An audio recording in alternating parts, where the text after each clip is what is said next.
Said, it's my name.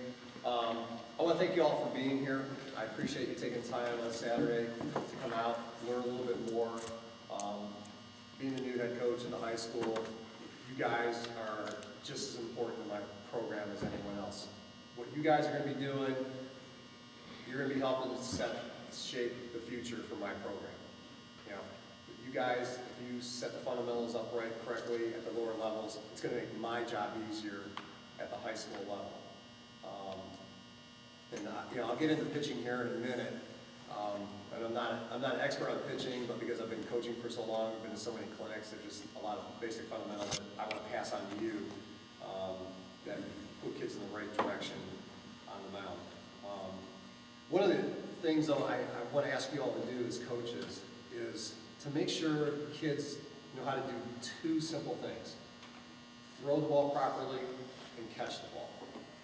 One of the biggest problems we have when kids get to high school right now, especially ninth graders, and it's not just, I've seen it here, but I've been in their building, I've been in, Akron Firestone in the City League, and over at Hogan, is a lot of freshmen are afraid of a baseball. And they don't know how to catch a ball properly, and they don't know how to throw a ball properly. And we spend a lot of time early on in practice, like we're doing now, simply making them play catch. And the one thing you can do at your practices is to stress playing catch the right way. I always say, play catch with a purpose. Most kids that play catch just stand there, stick their glove out, move their heads away, and when they get the ball, they just step forward with their chest out and just, no proper arm action or anything. And I always say the way you practice is the way you're going to play. And that's what happens to kids. If that's how they're playing catch, they're going to get a ball in the game, and they're just going to go look at their target with their chest open and try to throw like this, and the ball's going to sail and it's going to go in different directions. What you need to do is to stress to kids, I'm big on thumb to thumb, give a target when you're catching the ball. When you're receiving the ball, thumb to thumb. The reason why I want this is your hands here, of course, in case the ball pops out, you can grab it right away, but also trains them for quick transfer on everything they do. Their hands right here, they can swipe it into their glove, look for their four seams, pull it out right away. You lose a lot of time, especially when kids are catching fly balls and there's runners tagging up. If they're catching the ball over here, then they got to bring their glove over here, and then bring their hand up, okay? And all that extra movement lets the runner get 2 or 3 more steps. If you cut all that down properly, that's going to get the ball in faster. You might have a better chance of getting the guy out, at the next base. Footwork when you're catching the ball. Okay, a lot of kids just stand with their feet flat like this, or they're together. Okay, they need to get in a pre-catching position, ready to throw. Get the thumbs out here, receive the ball with your foot out, ready to throw your lead foot. So you can bring it in, and you just turn your shoulders, get them to turn their shoulders, and this is going to go back to the pitching too. Get their shoulder pointed towards their target. Okay, and then they can separate, and now you're aimed at your target. And follow through with your throw, and bring your body around, and let your momentum carry you towards your throw. A lot of kids just, like I said, throw like this. The proper way is to catch the ball, moving in towards the ball. Go receive the ball, come in, throw, and follow your throw. But take the time in your practices. Make them throw. Most warm-ups at most practices, and when these kids get to high school, they think, they do a couple, little drills like this, and then they back up, and then they start throwing, and they get across the gym floor here, and they throw for 5 minutes, and they think they're done. Their body's not warmed up yet. Their arms are not warmed up yet. Make them spend time. Set aside 15 minutes and work on arm strength by get them to lengthen their throws. Long toss. Long toss is very important. It's going to help them. Again, it gets back to pitching. It's going to help your pitchers by stretching out their arms and getting that ball and throwing it as far as they can accurately to the person on the other end. Make sure they do long toss all the time.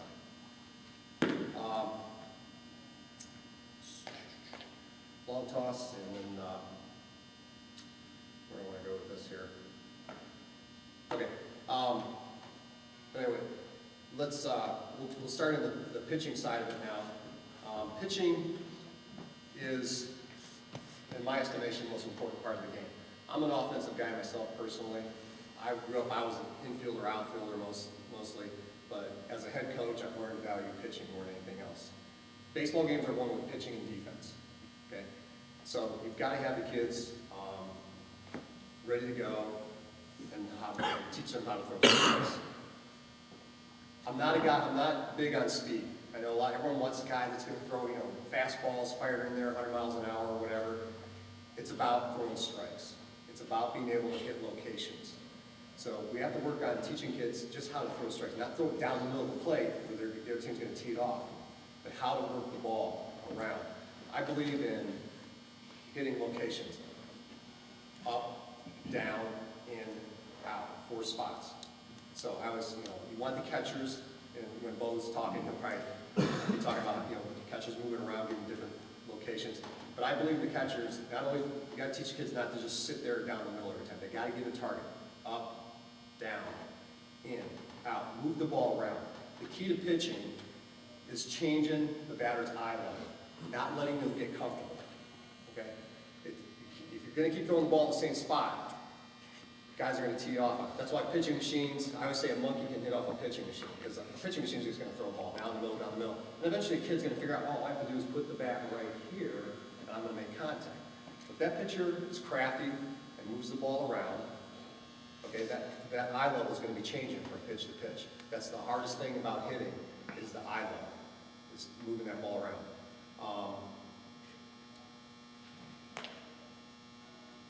As far as like pitches at your age levels, the most important thing is just teach them how to throw a fastball and a changeup.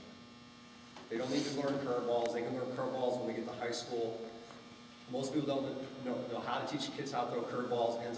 Kids end up with arm problems, because of the torque they put on their elbow. Their bodies aren't developed yet. Their muscles aren't developed yet. They end up with sore arms, and all kinds of problems, and they end up giving up pitching. Throwing for the proper mechanics, okay, you want to get your kids to start throwing with their elbows at least level with their shoulders or above their shoulder, okay? They shouldn't be throwing down here. This puts a lot of stress, if you guys have heard this before, puts a lot of stress on your shoulder throwing from below. Get these kids, train them to throw from up here, okay? Throwing overhand above their shoulder. And don't worry about, like I said, don't worry about velocity. I just went to the state coaches clinic, and you guys know who Leo Mazzoni is. He's a pitching coach now for the Baltimore Orioles, but he was with the Atlanta Braves during their big run in the 90s and the 2000s when he had Smoltz, Glavine, Maddox. Okay. He never had anybody that had arm problems back then. In 14 years of coaching, he had 2 guys that had Tommy John surgery. That was it. If you pay attention to baseball now, it seems like there's a Tommy John surgery every week. I think last year in the majors, they had like 20 guys had Tommy John surgery. It's just crazy what's going on with that. But his philosophy is, and I believe this too, is for kids to throw more often with less effort. Okay, and that gets back to us saying, make your kids play catch. And for your pitchers, what he meant by that is, just spend the time throwing the ball from your distance, whatever distance you're at right now, if you're at 45 feet or 54 feet or whatever, just get them on the mound and have them throw more often, but not throw it hard all the time. Just have them working on their mechanics, hitting their locations, and not put too much stress on their arm. Kids don't throw enough these days. Again, that's why when they get to high school, they have weak arms. That's why we're spending time, throwing every day in practice. The more you can get them to throw, the stronger their arms are going to be. And arm strength is important for not just pitching, but for your fielders, especially your outfielders. Have that hose from the outfield. So, work your pitchers more often with less effort. Don't have them throw maximum effort. And the reason why we're having a lot of problems with kids with sore arms is they think everything they have to throw right now, they have to throw it as hard as they can. You don't have to do that. Again, pitching is about keeping hitters off balance. The most effective pitchers that I've had in high school are kids that spot their fastball. They don't throw it every pitch. They use their off-speed pitches, and then they use their fastball in certain situations. It makes your fastball look faster all of a sudden. Kids start to get a little relaxed. Think, oh, this kid doesn't throw very hard. All of a sudden they throw that fastball. It might only be, at the high school level, 72 miles an hour, but when he's been throwing a bunch of pitches, 64, 64, 65, 66. He throws a 72, it kind of looks like 80 to a hitter all of a sudden, believe it or not. And high school kids don't throw very hard. What do you think like the average speed for high school? You guys, you have an idea what you think the average speed for high school kids is? 80. Okay, it's right around 77, believe it or not. There's not that many kids throwing over 80 in high school. There's very few that are throwing over 85. And you hear some hype around here, and I've been scouting for the Reds for some years, and I go around, I have a radar gun with me, and I hear about all these kids throwing this. There's a kid or two that'll throw a pitch, 1 or 2 pitches in a game, and usually early in the first or second inning when his arm's fresh, he might throw one 88, 89. The rest of the game, that kid's 81, 82. But most of your average pitchers, you know, that's your better pitcher. Most of your average high school pitchers, they're in the 70s the whole game.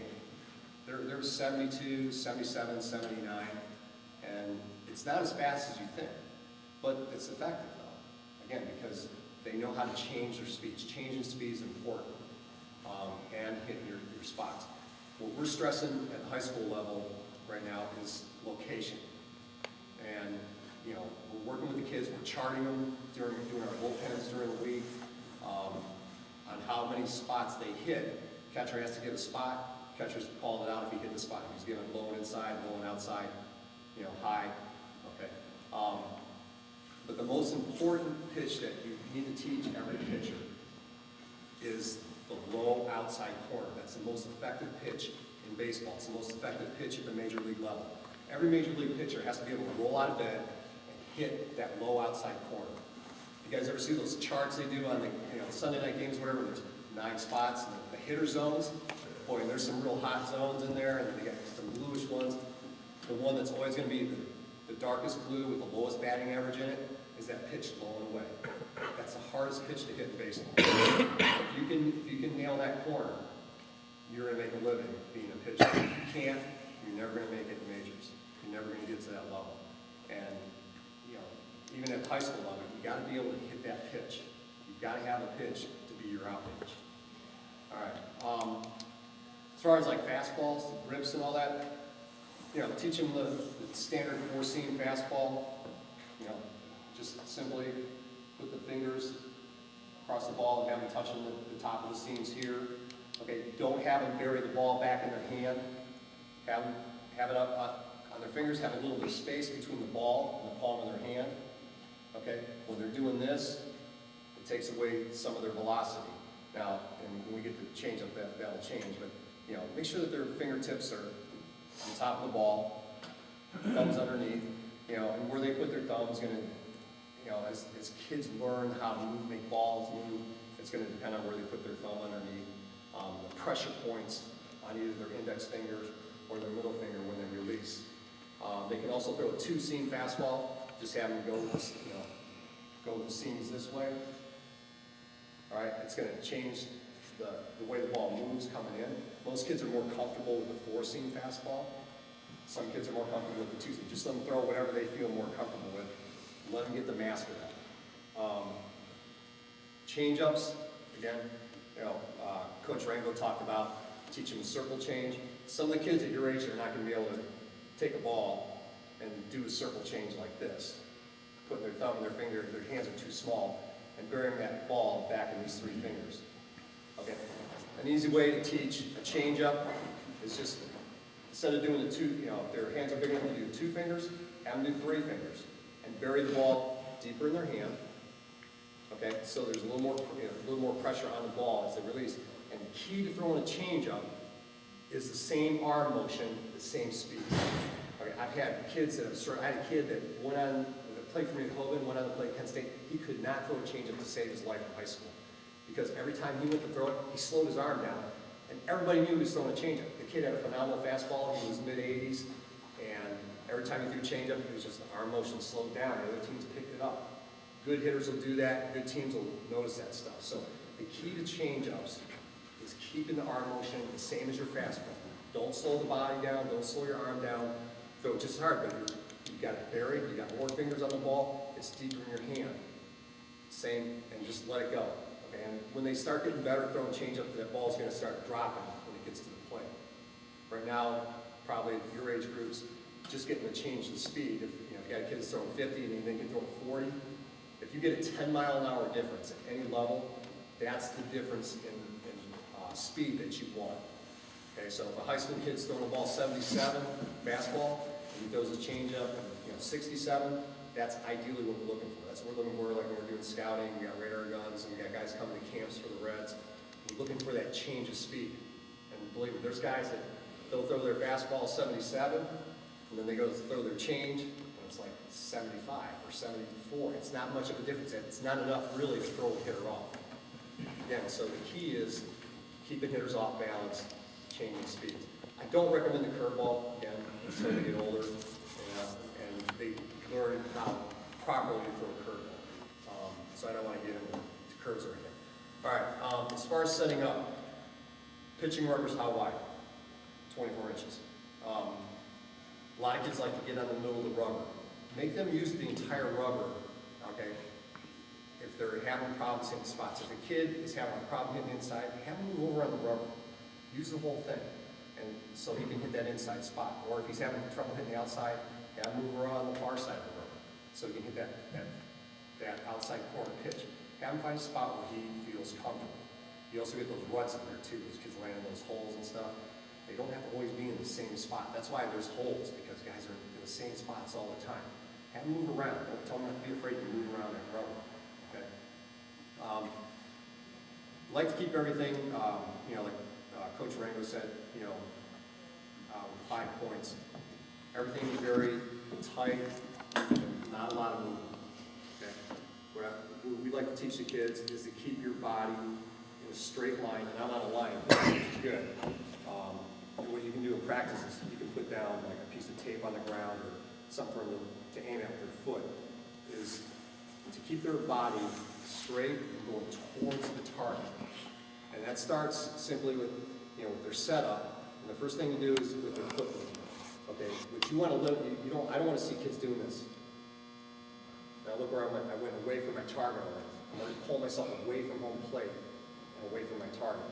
Okay, you want to limit the foot movement. You just want, to get started, all I have to do is just take their foot and just go back here. Some kids even can start forward and then go like this, but it's easy just to, I know Coach Burke back at Kent State teaches, just take your foot and just put it right behind the rubber. Or just pick it up and put it on the rubber, but you're not moving your body, okay? So now you're just triggering to get your body going, okay? When they turn, they want to keep their hands up here, ball in the glove, hiding from the pitcher. And I don't want them going up and down. Wherever they're going to be, wherever their release point is going to be, I want to just to bring it straight back here. I don't want them coming up and down, because what happens when kids are going up and down, sometimes they're going to come up to here, sometimes they're going to be up here, and they're going to be up here. You want to be consistent. Okay, so make sure that when their hands aren't moving either. You don't want them going all over the place. It's the same thing as for hitting. You don't want guys going up and down, because it changes where they're going to be load spots. So first thing is they want to step back, turn, and bring this foot around, and we want to get to the balance point where they bring their knee up, okay, and they can stand like this. Have your kids practice standing like this. This is for the core, okay? There's a lot of emphasis now for everything, for hitting, fielding, pitching, on core. We do a lot of training, we do a lot of conditioning now for the midsection of kids to strengthen their stomach muscles, because everything involves, all your strength involves around here. We do a lot of stuff where we're doing laying on the floor, doing leg lifts, different angles, 6 inches, the swims. I don't know if you guys have ever done that stuff. It's hard on this part of the section, but the more the kids we've been doing in the high school, it's starting to get easier for them. They just started to say this week, Coach, this is starting to get a little easier. We told them that at the beginning. They were really straining to do that. But so, for pitchers, have them do drills and just have them, it's kind of like called historic drills. Just have them stand here on one foot like this. Make them hold it. I'm getting old, I'm shaking. Make them hold it for like, 15 seconds. You want to teach them balance, okay? You got to be balanced when they pitch. They can't, like I said, they can't be going this way and they come up here and their knees are weak and their legs are weak and they're rocking all over the place. Then they're losing their target, okay? So, when you're doing your pitching, when you're working with the pitchers, have them do that. It's fun, or, just have them stand here like this, okay? And there's drills you can do where you put the ball down. Okay, let's see if I can do it. Down. Pick it up. Go down. They go, I can't do it. But the kids get better at it. I do that when I do pitching classes. And eventually they'll be able to do like 10 times, up and down, without losing the balance.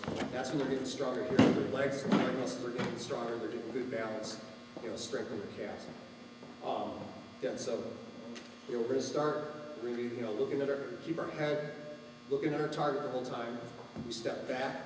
We keep our head straight, looking at our target. A lot of kids, they'll come back and they'll start turning. Again, keep their eyes on their target. Because when you turn and you come over here, now you got to look back. You're trying to find that catcher's glove. All right. Eliminate all these little things that could, leave them, make them ineffective as a pitcher. So turn, come back, leg lift. Okay. Keep your head over your stomach, your head down here, and be coming forward. Get them to stretch and separate. Okay. Everything's equal opposites. Okay. Right now, what I'm doing, gloves out here, pointing towards the catcher, my shoulders towards my target, my balls over, my elbows up, over my shoulder, my balls pointing towards the outfield. It can be a little bit this way. Some teachers teach it's got to be facing the outfield. It's kind of a comfort thing for pitchers. Some kids' hands might be this way. The key is when they come around, that their fingers are going towards their target this way. So, again, small step back, turn, get that leg lift up. Okay, we're equal opposites. We're going to separate. We're here. On the follow through, I want chest to glove to chest. So when they come forward, they bring their body forward. Chest comes to glove comes to chest. Okay, equal opposite. They're reaching out in front of them, throwing the ball towards their target. They want to get as close as they can to home plate before they release the ball. The problem with a lot of kids, while they're high, they get here, they release up here. And the ball's going to stay high. If you see a kid that's high, it's usually because he's releasing way back here. They got to release out in front of their body. One of the keys for, again, get back to lab pneumatics, they didn't throw very hard in the majors, right? Everyone knows they threw 87, 88 miles an hour, but every major league hitter said it looked like they're throwing mid-90s. The reason being is that their release point was closer to home plate. So the closer you get to home plate from your 54 feet, if you can stride forward and you're releasing at 49 feet or whatever it is, that ball's going to get on the hitter faster. It look like a faster pitch. So you want to teach these kids to get out in front, get the ball in front of them, and then release it. Okay? So again, let's turn, get that leg up, equal opposite, get that foot. That foot's got to be down before they release, and then everything's got to come through at once. I want to see the back. A lot of problems we have right now is kids drag their back leg. Get them to bring that leg up. Okay? If you see those pictures of pitchers, when they're done, their toes are pointing up in the air behind them. Okay? A lot of kids leave all their weight back here. They're taking away power from their ball. They're dragging their foot like that. Okay? It's like I say it's like you're anchoring yourself down. Okay? You're leaving all that back there. You want to get all that momentum going forward. Okay? So, We got 5 minutes, coach. 5 minutes? Okay. Yeah, good. I'm about done. About out of stuff here. Okay, so again, teach them straight line. Again, and here's another thing. I'm going to get over to staying aligned with your target. Okay, foot back, come up. Make sure they're stepping straight, okay, towards their target. A lot of kids come down, and you'll see, and they're opening up, and they're over here. When you open up, you're going this way. Your shoulders too open, you're off target. You want to keep everything in line. So again, that's why I said put a tape there, something for them to aim at. Okay, they come around, shoulder, glove pointing at their target, bringing the ball forward, glove back to their chest, follow through, leg up, and hand follow through. I got kids right now, 9th graders, that they're not even moving their backs. I want to go and pull the board out of their back right now. So teach them to be loose, fluid, let that body go. You can't be rigid when you pitch. You got to get all your energy going towards home plate. I know a lot of guys aren't on mounds yet, but get the concept in their head. You're throwing downhill. Because, and that's why kids throw up. They're throwing up, they're not throwing down the hill. Have them throw down. The target's low, and keep the ball low, down, and away. Let's see. Talk about That, okay. Yeah, I mean, that's pretty much, pretty much the basic stuff about pitching. Again, I'm not a pitching coach, but they're just fundamentals that I can see during a game, you just fix them. You can see the kids, if their heads are turning out. Well, here, I did one more thing. Head, okay, again, I want that head towards the target. Again, they might be here, but if a kid's turning his head over here, some kids you'll see they're throwing, they're starting to throw their necks out over here. Again, they're going to start opening up too soon. The key is to keep those shoulders closed, just like with hitting, as long as possible. So make sure everything's in line. Head over your stomach. I always teach them head down, keep it over your waist. Out in front, don't be back. All right, again, in line. Bring this glove to the chest. It's really important. It's one of the key things. If you can get these kids just to do this, it'll keep them more in line. The glove to the chest. So many of them get to here, and you'll see them when they start to throw, they do this. So they're pulling their shoulder down. Those are the things you gotta look for, okay? Don't let them go this way, okay? Make sure that they're stepping straight in line. Make sure that their toe is landing first. That's the one thing I forgot about. Their toe is landing first, okay? A lot of kids land and they hit their heel. When you hit your heel, you stop. You're stopping the flow of your body, okay? It's almost like putting on the brakes, and then you gotta come over your heel. Let this leg just reach out, let the toe hit, rotate, come over the top like that. So those are like some key points. If you guys got any questions, you can ask me afterwards. I don't want to take up too much more time. So. No, that's fine. We had about 5 minutes for any questions. One